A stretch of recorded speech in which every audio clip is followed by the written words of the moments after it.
Channel. आज के lecture में डिस्कस करने जा रहे हैं नीट के कुछ इंपॉर्टेंट एमसीक्यूज के बारे में। तो इस पूरे लेक्चर में हम डिस्कस करेंगे बॉडी फ्लूइड एंड सर्कुलेशन के मोस्ट इंपॉर्टेंट एमसीक्यूज जो कि बोर्ड के पर्पस के लिए और साथ साथ में नीट दोनों के लिए बहुत ही ज़्यादा इंपॉर्टेंट है। हमने इस चैप्टर को अच्छे से डिटेल में स्टडी कर लिया, कुछ टॉपिक रह गए जो हमारे टॉपिक कंप्लीट हो चुके, उस टॉपिक के हम कुछ इंपॉर्टेंट एमसीक्यूज डिस्कस करेंगे। तो सबसे पहला क्वेश्चन है, when body tissue are injured resulting is the loss of the blood, the process of blood clot begin and the blood platelets result। ऐसी कौन सी बॉडी टिश्यू है जो हेल्प करती है जब ब्लड ब्लीडिंग होती है, ब्लड लॉस होते हैं, तो ब्लड की क्लॉटिंग में कौन सा बॉडी टिश्यू हेल्प करता है? तो पहला ऑप्शन दिया है, क्या फिब्रिनोजन हेल्प करता है, या फिर थ्रोम्बिन करता है, या फिर प्रोथ्रोम्बिन करता है, या फिर थ्रोम्बोप्लास्टिन करता है।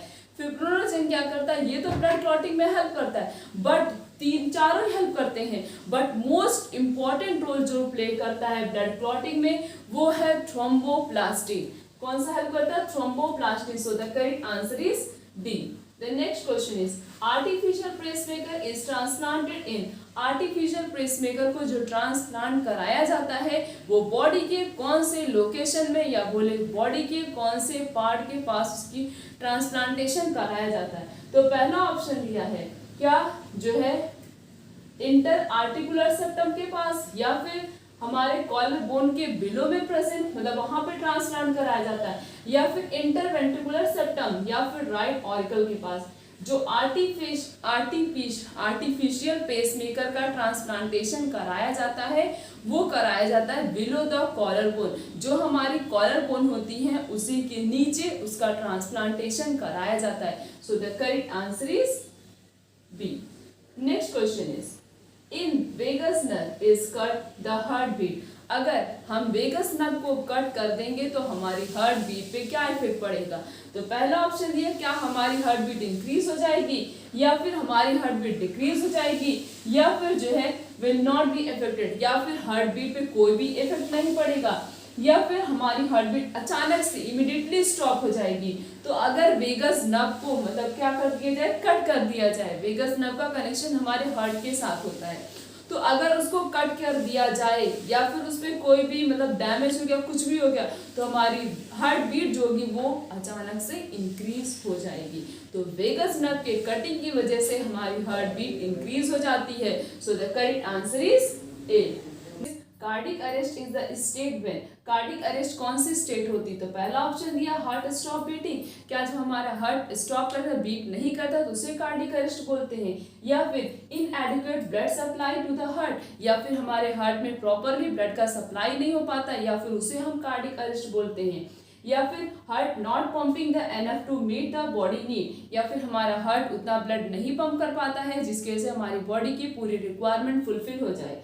नेक्स्ट दिया है, ब्लड प्रेशर इंक्रीजेस। क्या कार्डिक अरेस्ट उसे कहते हैं जब हमारा ब्लड प्रेशर इंक्रीज हो जाता है?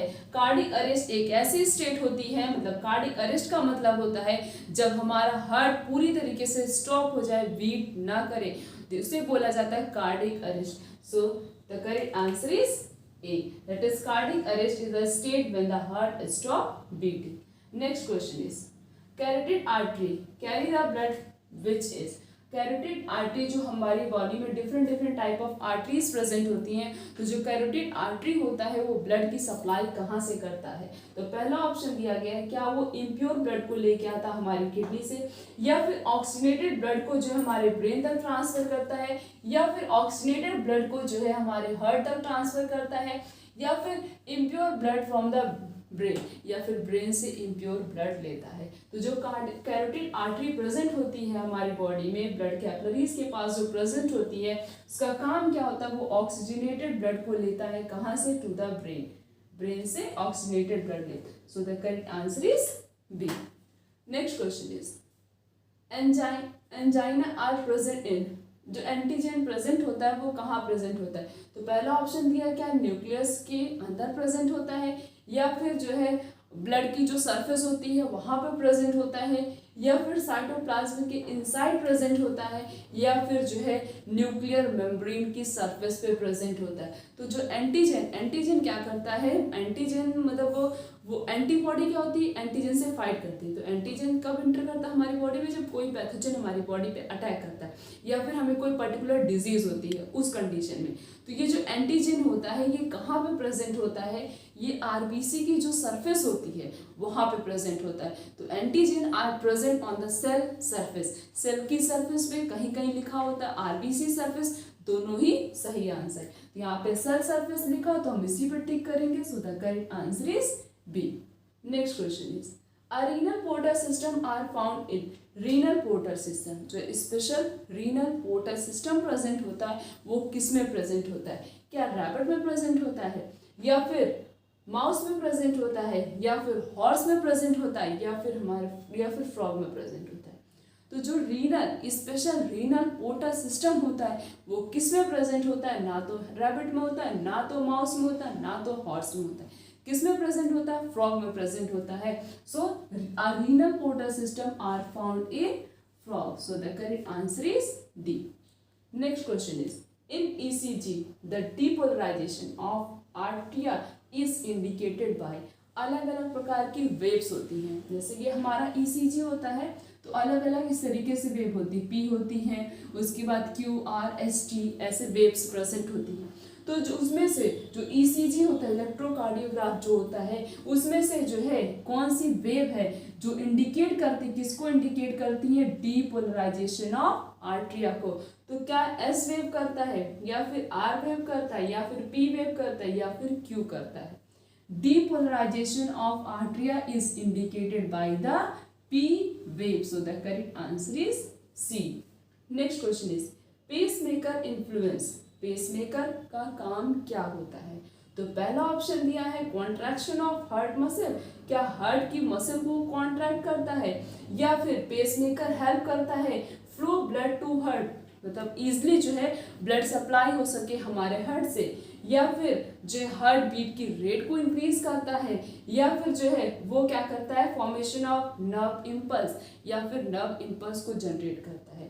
तो जो हमारी बॉडी में पेसमेकर प्रेजेंट होता है, या जो पेसमेकर का यूज किया जाता है उसका काम क्या होता है, वो हार्ट बीट की रेट को इंक्रीज करता है, या ऐसे हम बोल सकते हैं हार्ट बीट की रेट को मेंटेन करके रखता है। So the correct answer is C. Next question is all arteries carry oxygenated blood except. जितनी भी आर्टरीज होती हैं वो सब ऑक्सीजनेटेड ब्लड ले जाती हैं। ऐसी कौन सी आर्टरी होती है जो ऑक्सीजनेटेड ब्लड नहीं ले जाती है? तो पहला ऑप्शन दिया है सिस्टमिक, दूसरा ऑप्शन दिया है हेपेटिक, तीसरा ऑप्शन दिया है पल्मोनरी, और चौथा ऑप्शन दिया है कार्डियक। जितनी भी आर्टरीज वो सब ऑक्सीजनेटेड ब्लड ले जाती है, बट पल्मोनरी आर्टरी एक ऐसी आर्टरी होती है जो कि डीऑक्सीजनेटेड ब्लड की सप्लाई में हेल्प करती है। So the correct answer is C. Next question is in developing embryo RBC are form in. जो बेबी का डेवलपमेंट हो रहा, ऐसे अगर हम एडल्ट की बात करें तो एडल्ट में जो ब्लड का फॉर्मेशन होता है वो किस में होता है, बोन मैरो में होता है। किस में होता है, बोन मैरो में। बट जो डेवलपिंग एम्ब्रियो है, जो डेवलप हो रहा है एम्ब्रियो, उससे क्या होगा, आगे जाके फीटस का फॉर्मेशन होगा। तो जो डेवलपिंग एम्ब्रियो उसमें तो अभी बोन मैरो का डेवलपमेंट हुआ नहीं है, तो उनकी आरबीसी कहाँ बनती है, मतलब उनका रेड ब्लड सेल का फॉर्मेशन कहाँ पे होता है, क्या उनके लिम्फ नोड पे होता है, या फिर उनके लीवर में होता है, या फिर उनके बोन मैरो में होता है, या फिर उनके स्प्लीन में होता है।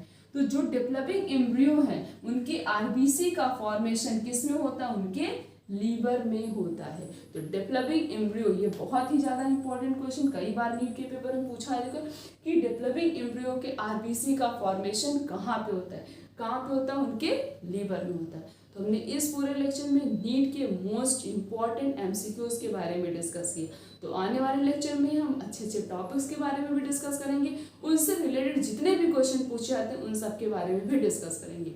तो आज का लेक्चर यहीं तक, थैंक यू।